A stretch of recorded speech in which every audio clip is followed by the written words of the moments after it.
咁如果我哋首先 focus 喺曼谷啦，最受歡迎嘅地段咧，其實都係曼谷最核心嘅位置，即係譬如佢哋嘅平均樓價大概就喺萬泰銖1個 square meter 左右。想了解海外物業，我係石城 Jaden， 同我一齊放眼世界。大家好，今日就想同大家分享一下泰國2026年嘅房地產最新狀況，同埋點解都越嚟越多海外嘅投資者考慮泰國呢一個嘅地方。咁不外乎咧，其實都有幾個原因嘅。咁第一個原因當然就係佢嘅價錢都係非常親民啦。我哋講緊其實喺泰國嘅市中心或者係市中心外圍嘅地帶啦，大概50-60萬港幣都可以買到一套 apartment 㗎啦。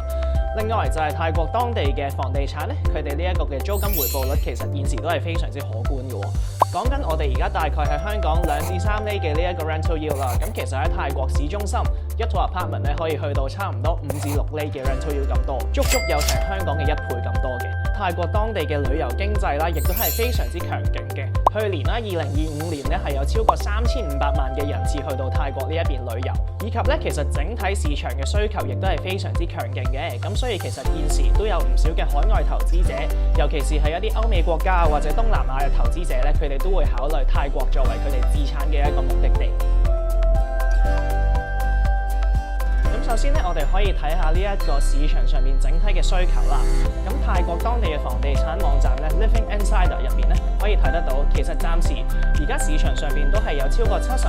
係呢個 apartment 而唔係 house 嘅供應量啦。另外，因為泰國當地咧，其實佢哋嘅經濟啊或者係人口咧都係以年輕人為主嘅。如果當年輕人啊佢哋需要有呢個住屋嘅需求嘅時候咧，超過60%其實佢哋都係以租樓為主啦。另外40%先會去考慮會唔會係買樓嘅啫。就係因為呢個原因，所以令到如果你喺當地投資一個 apartment 嘅話，佢嘅租金嘅回報咧係非常之可觀嘅。就係因為當地咧呢一個租務嘅需求啦，比起呢個買樓嘅需求嚟得要高，咁所以咧令到如果你喺泰國當地有一層 apartment 嘅話咧，你會有一個非常之穩定嘅租金。我哋同時亦都見到啦，咁其實1至2房嘅 apartment 咧係最受當地人或者係外國喺當地工作嘅人受歡迎嘅。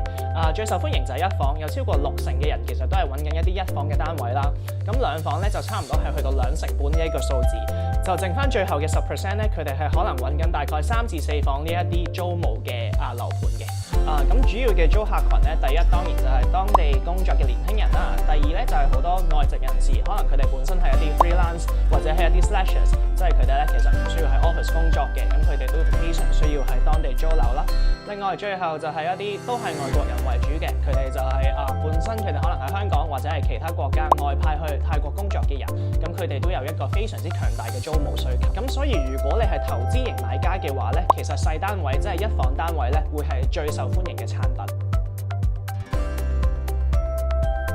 咁如果我哋首先 focus 喺曼谷啦，最受歡迎嘅地段咧，其實都係曼谷最核心嘅位置，即係譬如係 Sukhumvit 或者係 Satong 呢一啲嘅區域。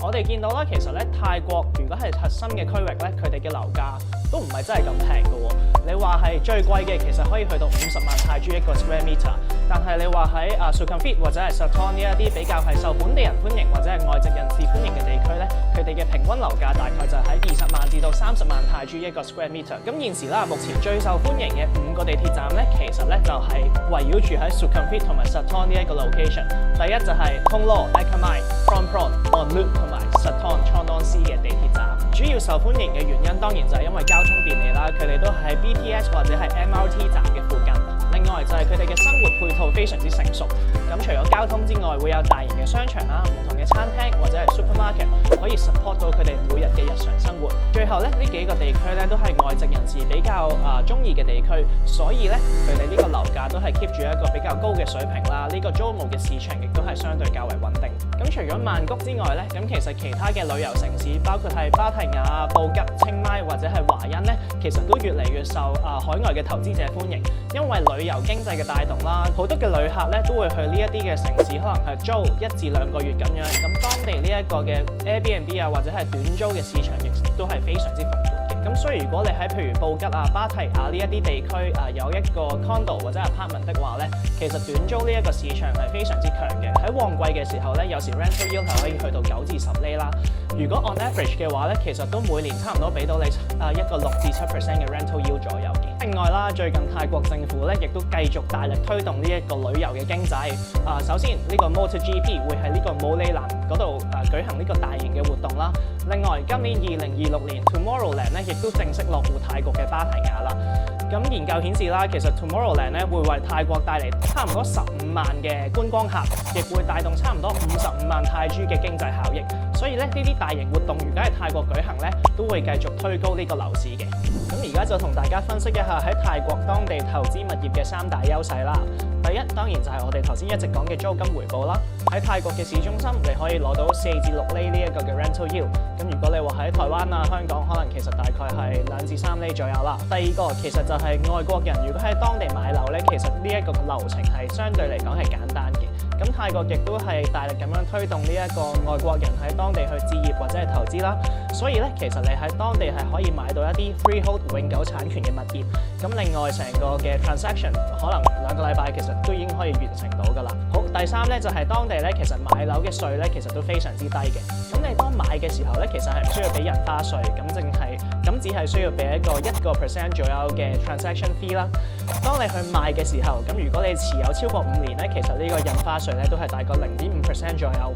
另外當地持有物業呢一個嘅 cost 亦都係非常之低啦，每年咧只需要俾0.02% of 你呢一個嘅樓價作為呢一個物業稅嘅啫。咁除咗旅遊業之外咧，其實泰國其他唔同嘅行業都係非常之蓬勃嘅，就包括呢個農業啦、製造業啦同埋服務業。同時，泰國政府亦都大力推動緊呢個 ECC 東部經濟走廊嘅發展啦。咁可能咧未來呢個泰國嘅東部，即係近國際機場呢一邊咧，會係呢個經濟發展嘅引擎之一。